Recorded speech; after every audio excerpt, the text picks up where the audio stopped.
Glória a Deus. Diz assim a palavra do Senhor. E ao anjo da igreja que está em Filadélfia, escreve: Isto diz o que é santo, o que é verdadeiro, o que tem a chave de Davi, o que abre e ninguém fecha, e fecha e ninguém abre. Eu sei as tuas obras. Eis que diante de ti pus uma porta aberta, e ninguém a pode fechar. Tendo pouca força, guardaste a minha palavra, e não negaste o meu nome. Amém? Que Deus abençoe. Os irmãos podem tomar o assento. Eu louvo a Deus de todo o meu coração por esta oportunidade. Que Deus continue abençoando ao irmão Deidinho, ao pastor também, Edivan, aos obreiros dessa igreja. Que Deus continue abençoando a Mocidade Aliança com Deus, por este trabalho lindo, maravilhoso, e um trabalho que nós já podemos dizer, desde o início do culto de ontem, que foi marcado pela glória do Senhor Todo-Poderoso. Deus aprovou, e o sinal que Deus aprovou este trabalho é que Deus manifestou a sua glória, Deus manifestou a sua presença. Eu confesso aos irmãos que, em nome de Jesus, eu estarei orando por esta igreja, pela mocidade, pelos obreiros e por toda a igreja. Que os irmãos lembrem-se de mim em vossas orações. Eu sou carente da oração e preciso da oração do povo de Deus. Os jovens de hoje, eles são os obreiros do futuro. É nessa idade que você está vivenciando, é neste momento que você decide o tipo de instrumento, ou o tamanho do instrumento que você vai ser nas mãos de Deus. É nesta hora que você decide que tipo de obreiro, ou de obreira que você vai ser na mão do Senhor. Então é uma fase muito importante, muito difícil. Vocês mesmos conhecem muitas pessoas da mesma faixa etária da idade de vocês que neste momento estão se prostituindo, estão nas drogas, em meio às bebidas, e muitos já foram ceifados, mas pela misericórdia de Deus, vocês estão aqui, adorando, bendizendo e exaltando ao Deus que vive e reina para todo sempre. Então isso é motivo de vitória para cada um de vocês. Isso é motivo de alegria para cada um de vocês que estão aqui. E eu tenho certeza que Deus, Ele continuará levantando do meio desta mocidade muitos instrumentos que Deus continuará usando poderosamente a cada dia. Então que Deus abençoe a juventude por este lindo trabalho maravilhoso. Vamos à palavra do Senhor. E ao anjo da igreja que está em Filadélfia escreve: Isto diz o que é santo, o que é verdadeiro, o que tem a chave de Davi, o que abre e ninguém fecha, o que fecha e ninguém abre. Aí Jesus ele diz assim: Eis que diante de ti eu pus uma porta aberta, e ninguém a pode fechar. Tendo pouca força, guardaste a minha palavra, e não negaste o meu nome. Veja o que Jesus estava dizendo: guardaste a minha palavra. A Bíblia diz que a fé ela vem pelo ouvir, o ouvir da palavra de Deus. Jesus, no Evangelho de João, no capítulo 6, ele disse assim: o Espírito é que vivifica. Quando Jesus estava ali ensinando a sua palavra, muitos começaram a abandonar a Jesus e começaram a dizer assim: dura este discurso, quem pode ouvir? E começaram a abandonar Jesus.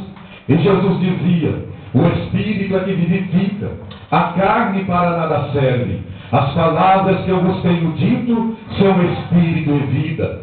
Então a palavra do Senhor, ela fala por si só. A palavra do Senhor, ela tem autoridade em si só. E quando nós vamos absorvendo, e quando nós vamos guardando a palavra do Senhor, o salmista diz: lâmpada para os meus pés é a tua palavra, e luz para o meu caminho. A Bíblia diz: seca-se a erva e cai a sua flor, mas a palavra de Deus permanece para sempre. A Bíblia diz, Jesus ele disse em Mateus capítulo 4, e o versículo de número 4, nem só de pão viverá o homem, mas de toda a palavra que sai da boca de Deus. Irmãos, a nossa vitória, o nosso renovo, a nossa esperança está no poder da palavra do Deus que fez os céus e a terra. Quando nós guardamos a palavra, toda vez que o homem não guardar a palavra do Senhor, ele vai sofrer, ele vai se entristecer, ele vai se decepcionar. Mas quando nós guardamos a palavra do Deus que fez os céus e a terra, com certeza vai ter vitória, vai ter mudança, vai ter milagre. Tudo é pela palavra do Senhor. Jesus disse, nem só de pão viverá o homem, mas de toda a palavra que sai da boca do Senhor. A tua vitória, a minha vitória, a vitória da mocidade, está no poder da palavra do Senhor. Os irmãos se lembram de quando Jairo ele vai até Jesus e ele diz, Senhor, eu rogo-te que venhas comigo, porque a minha filha está moribunda, está quase à morte. A Bíblia diz que Jairo ainda estava falando com Jesus, e vieram alguns e disseram assim, olha, Jairo, não adianta mais incomodar Jesus. Em outras palavras, não adianta, para de incomodar Jesus, não adianta perder mais tempo, a tua filha já está morta. A Bíblia diz que quando Jesus ouve aquelas palavras, Jesus disse assim, Jairo, não tema, Jairo, crê somente. O que vale, irmão, não é o que nós ouvimos aí do mundo, o que vale não é as palavras de derrota que alguém falou a teu respeito, ao nosso respeito. O que vale é o que o Espírito Santo diz. Jesus ele disse, não temas, crê somente. Não importa como você adentrou aqui, não importa como está a tua situação aí fora, não importa como está a tua situação na tua casa, o Espírito Santo está dizendo, não temas, crê somente. Jesus é o primeiro e o último, aquele que é e que há de vir, o Todo-Poderoso. O Todo-Poderoso já está aqui, o Todo-Poderoso está me dizendo, não temas, não temas, não temas, porque o Todo-Poderoso está aqui. E Jesus, irmão, estava falando à igreja de Filadélfia. Filadélfia, a igreja do amor. Mas para cada igreja, Jesus ele vai se identificar de uma maneira diferente. Quando Jesus ele fala a igreja de Éfeso, a igreja de Esmirna, a igreja de Pérgamo, de Tiatira, Sardes, Tiatira, Filadélfia, Laodiceia, para cada igreja, Jesus vai se identificar de uma maneira diferente. Por quê? Porque nós vamos aprender coisas muito importantes que devem ser observados, aplicados em nossa vida, guardados nas raízes do nosso coração e conservados vivos na nossa memória diante do Senhor. Por que Jesus ele se identifica de maneiras diferentes? Porque os atributos do Senhor são eternos, são perfeitos, são santos e puros. Jesus vai se identificar de maneira diferente, porque Jesus é aquele que faz coisas novas a cada dia. Jesus é aquele que faz coisas diferentes todos os dias. Na noite de ontem, Deus nos abençoou. No dia desta manhã, Deus nos abençoou mais poderosamente ainda. Deus já está nos abençoando, sabe por quê? Deus opera no passado, Deus opera no presente, Deus opera no futuro. A Bíblia diz em Hebreus 13:8, Jesus Cristo é o mesmo ontem, hoje e eternamente. Ele foi no passado, Ele é no presente, Ele será no futuro. Ele operou milagre antes, opera milagre hoje, operará milagre amanhã. Não importa a tua situação, o Espírito Santo está dizendo, Deus tem milagre para a tua vida, Deus tem milagre para a tua casa, Deus tem milagre para a tua família. Quantos creem nessa verdade? Deus tem milagre. Deus é Deus de milagre. Deus fez e faz. Deus operou e opera.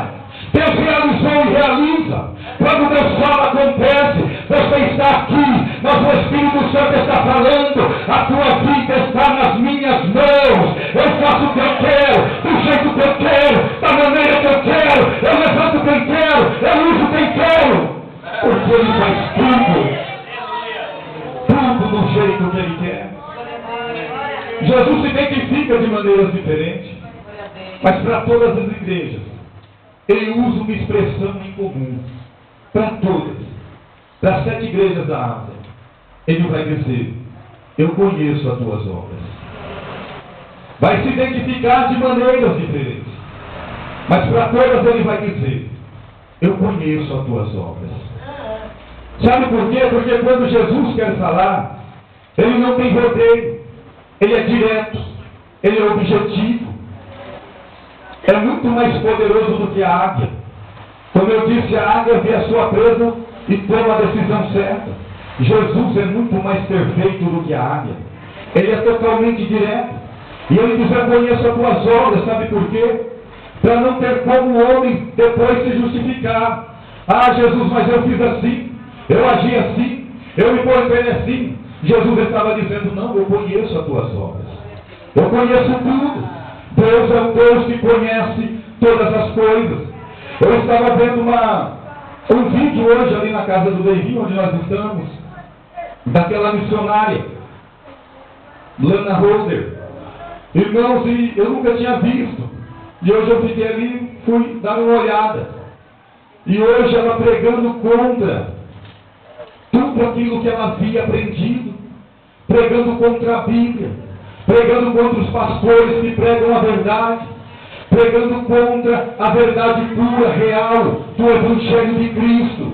E se acha que está na posição certa. Irmãos, naquele dia Jesus vai dizer para este povo: eu conheço as tuas obras. Eu sei quem você é, eu sei o que você fez. Sabe por quê? Jesus, Ele conhece tudo e todas as coisas. E naquele dia não terá meio termo, naquele dia não terá desculpa. Porque quando nós olhamos o que Ele diz à igreja de Laodiceia, para a igreja de Laodiceia Ele diz assim: olha, porque não és quente nem frio, mas porque és morno. Quem dera que fosse frio ou quente, mas porque és morno, vomitar-te-ei da tua boca. Sabe por quê?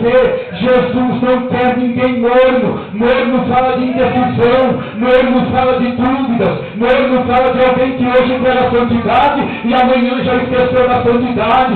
Deus não quer ninguém assim. Deus não quer que hoje alguém esteja olhando para o autor e consumador da fé, que é Jesus, e no dia de amanhã, como foi dito nesta manhã, está procurando o que não presta na internet. A Bíblia diz que santo, santo, santo é o Senhor dos exércitos, e toda a terra está cheia da sua glória. É por isso que Isaías diz: no ano em que morreu o rei Uzias, eu vi o Senhor assentado sobre o monte sublime trono, as olhas do seu manto enchiam o templo, os serafins estavam acima dele, cada um tinha 6 asas, com 2 voavam, com 2 sobre os seus rostos, com 2 sobre os seus pés, e diziam uns aos outros: santo, santo, santo é o Senhor dos exércitos, toda a terra está cheia da sua glória.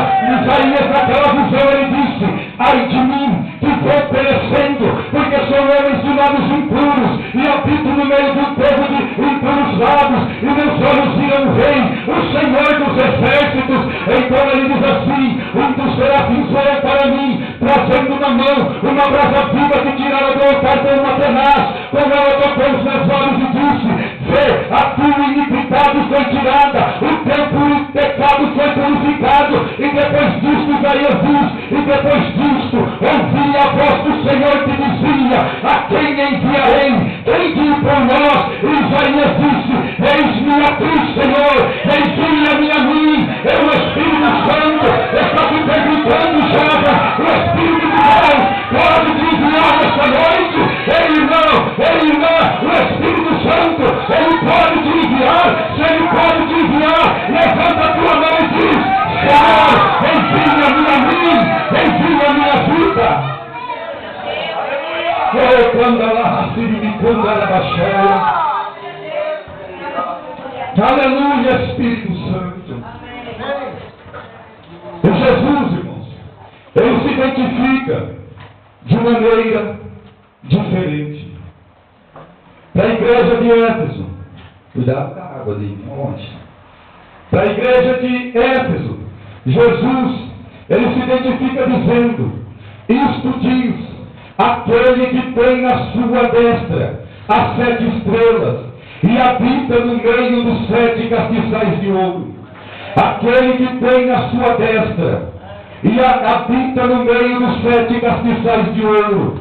Tem a 7 estrelas onde na sua destra, fala de mão. A Bíblia diz em Jeremias 18:6, que assim como o barro na mão do oleiro, assim sois vós na minha mão, ó casa de Israel. Irmãos, nós não estamos aqui por um acaso, nós estamos aqui dirigidos, direcionados, guiados, premandados pela mão do Senhor. É a mão de Deus que te sustenta, é a mão de Deus que te segura, é a mão de Deus que te levanta. Os irmãos se lembram de Mateus 14, quando Jesus diz aos discípulos: olha, vão para entro no barco e vão para o outro lado do mar. A Bíblia diz que Jesus ficou para despedir a multidão e subiu ao monte sozinho para orar. Já era tarde, já era noite. A Bíblia diz que os discípulos estavam com o barco no meio do mar, açoitado pelas ondas, porque o vento era contrário. E perto da quarta vigília,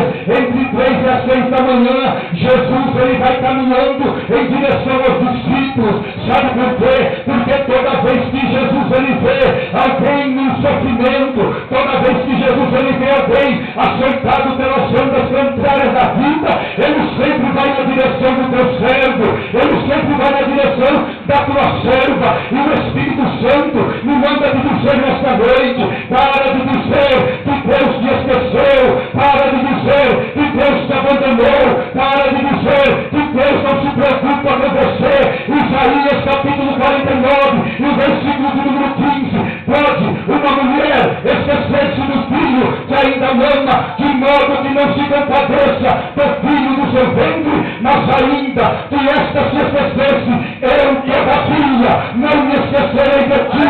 Vê nas palmas das minhas mãos que tenho gravado o teu nome. Deus não te esqueceu, Deus não te esqueceu.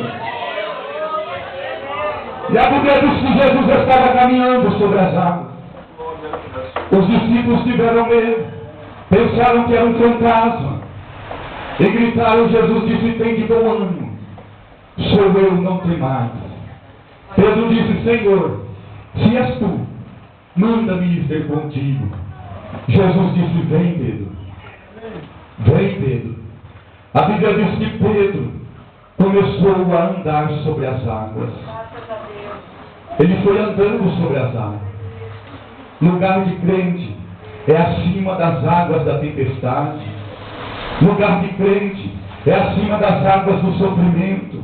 Lugar de cristão que é como águia é acima das águas da calúnia, é acima das águas do desânimo, é acima das águas dos intempéries da vida. A Bíblia diz que Pedro ele começou certo, ele caminhou certo, ele estava andando certo, mas a Bíblia diz que Pedro, ele observando o vento, ele teve medo e começou a afundar. Por quê, irmãos? Porque por um momento ele tirou os olhos do querido Jesus e ele começou a olhar para as lutas. E toda vez que eu, toda vez que você, toda vez que a igreja do Senhor tirar os olhos de Cristo e começar a olhar para as lutas se tornarão maiores, as lutas se tornarão grandes, as lutas se tornarão quase intransponíveis. A Bíblia diz que Pedro começou a afundar, mas a Bíblia diz assim, que Pedro clamou a Jesus dizendo: Senhor, salva-me, Senhor, me ajuda. Agora eu te pergunto, Jesus virou a costa para Pedro? Jesus foi indiferente com Pedro? Jesus tampou os seus ouvidos para Pedro? Não, a Bíblia diz assim, que imediatamente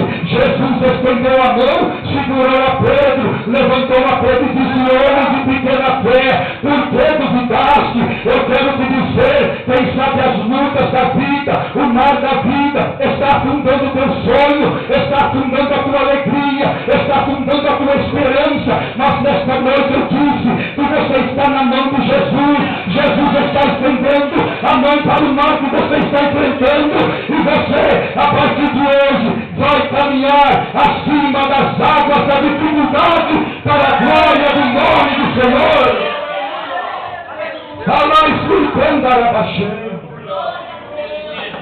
É acima dessas águas, é acima do mar da tristeza, É acima do mal e da dificuldade. O seu lugar, o lugar do crente águia, é caminhar acima da circunstância. Foi assim que Jesus se revelou para a igreja de Éfeso, para a igreja de Esmirna. Veja que coisa maravilhosa. Jesus chega e diz assim: isto diz o primeiro e o último, o que foi morto e reviveu. Veja só, primeiro, último, que foi morto e reviveu. Aquele que foi morto e reviveu. Sabe por quê, irmãos? Jesus estava se identificando como aquele que morreu, mas venceu a morte. Isso nos traz à memória o que Pedro disse ali em Atos capítulo de número 2, no versículo de número 23, quando ele diz assim, que Jesus ele foi crucificado e morto pelas mãos de injustos. Pela mão de injustos Jesus foi morto. Jesus foi morto pela mão de pessoas imperfeitas, pela mão de pessoas cheias de erros, pela mão de pessoas cheias de iniquidade. Mas ele foi obediente até a morte, e morte de cruz. Agora veja só, a Bíblia diz em Isaías que Jesus não abriu a sua boca, como ovelha muda, perante os seus tosqueadores. Ele foi para o matadouro e não abriu a sua boca. Sabe por quê? Porque Jesus ele acreditava que nesta noite nós estaríamos aqui abrindo a nossa boca e dizendo: eu te agradeço pelo teu sacrifício na cruz do Calvário. Eu te glorifico porque o Senhor morreu por mim. Eu te glorifico, Senhor, porque o Senhor entregou a sua vida por mim. Mas Jesus, irmão, não ficou preso numa cruz, não ficou dentro de uma catatumba. Não. A Bíblia diz assim, em Atos 2:24, mas ele foi solto às ânsias da morte, porque não era possível que fosse retido por ela. A morte não pôde vencer Jesus. A morte não pôde deter a Jesus. A morte não pôde aniquilar Jesus. O Jesus que está aqui, ele é maior do que a morte. O Jesus que está aqui, ele é maior do que principado, do que potestade. O Jesus que está aqui, ele é maior do que todas as hostes infernais. Você está entendendo o que eu estou lhe dizendo? O Cristo que está aqui, o Cristo que te conhece por dentro e por fora, o Cristo que conhece o teu assentar e o teu levantar, o Cristo que conhece tudo e todas as coisas. Ele venceu a morte, ele venceu o inferno, ele venceu o pecado, ele venceu toda a espécie de derrota que poderia acontecer. Agora, se ele venceu, o que é a tua luta? O que é a tua dificuldade? O que é a tua dor? O que é o teu sofrimento? Diante do Jesus que venceu todas as coisas. O que é a tua luta, meu irmão? O que é, meu irmão, a tua luta, jovem? O que é o teu problema diante do Cristo que está aqui? A Bíblia diz que ele venceu. E ele só venceu porque ele é o Senhor. Ele é o Senhor. Ele é o Senhor que está aqui. Ele é o Senhor desta mocidade. Ele é o Senhor do círculo de oração. Ele é o Senhor dos obreiros. Ele é o Senhor de toda a igreja. Ele é o Senhor. Nós estamos aqui na presença daquele que é o Senhor de todas as coisas. Paulo diz em Filipenses capítulo 2, dos versículos 5 a 11, de sorte que haja em vós o mesmo sentimento que houve também em Cristo Jesus, que sendo em forma de Deus, não teve por usurpação ser igual a Deus, Antes aniquilou-se a si mesmo, tomando a forma de servo, fazendo-se semelhante aos homens, e achado na forma de homem, humilhou-se, sendo obediente até a morte e morte de cruz. Pelo que também Deus o exaltou soberanamente, e lhe deu um nome que está acima de todo nome, para que ao nome de Jesus se dobre todo joelho dos que estão no céu, na terra e debaixo da terra, e toda língua confesse que Jesus Cristo é o Senhor, para a glória de Deus Pai. Ele é o Senhor! Ele é o Senhor para a glória de Deus Pai. Você está entendendo o que eu estou pregando? Manda só um pouquinho de retorno para mim. Ele é o Senhor. Ele é o Senhor de todas as coisas. Ele está no controle. Ele está no domínio. Ele que comanda. Ele que batiza com o Espírito Santo. Ele que renova. Ele que fortalece. Ele que levanta. É Ele que cura, é Ele que restaura, Ele é o Senhor de todas as coisas, Ele é o Senhor de tudo, Ele é o Senhor no céu, é o Senhor na terra, é o Senhor no mar, é o Senhor que comanda todas as coisas, Ele é o Senhor de tudo e de todas as coisas. E tem uma coisa, porque Ele é o Senhor, um dia nós vamos prestar conta diante daquele que é o Senhor, diante daquele que sabe de tudo e conhece tudo. Cada um de nós que estamos aqui, cada pessoa que está aqui, cada jovem que está aqui nesta noite, nós fomos comprados, lavados e remidos pelo sangue daquele que é o Senhor. A Bíblia diz em Apocalipse capítulo 1 e versículo 5, Jesus Cristo, a fiel testemunha, o primogênito dos mortos, o príncipe dos reis da terra, aquele que nos ama e em seu sangue nos lavou dos nossos pecados. Pois o que Jesus está dizendo, aquele que nos ama e em seu sangue nos lavou dos nossos pecados. Irmãos, todos nós que estamos aqui, ouça o que eu vou te dizer, preste muita atenção no que eu vou te dizer agora, porque o Espírito Santo está me mandando. Cada jovem que está aqui, cada obreiro que está aqui, cada irmão do círculo de oração, cada um de nós que estamos aqui, nós somos comprados, lavados e remidos pelo sangue do Cordeiro. Não adianta, irmãos, outrora nós tínhamos uma vida perdida, uma vida longe de Deus, longe do Senhor, longe da presença do Espírito Santo. Mas sabe o que aconteceu? Jesus nos lavou dos nossos pecados, Jesus mudou a nossa vida, Jesus transformou o nosso ser, e nós estamos aqui para adorar Jesus. Estamos aqui para adorar o Senhor, para adorar o Filho do Deus vivo, para adorar aquele que vive e que reina. E os irmãos são conhecedores também que na igreja ninguém é melhor do que ninguém. Somos um corpo unido num cabeça, o cabeça é Cristo. Se o cabeça que é Cristo está no corpo, você é o corpo, faz parte do corpo de Cristo. Você nasceu para vencer, nasceu para triunfar, nasceu para conquistar, nasceu para ser renovado. A Bíblia diz na primeira epístola de João 5,4: pois todo que é nascido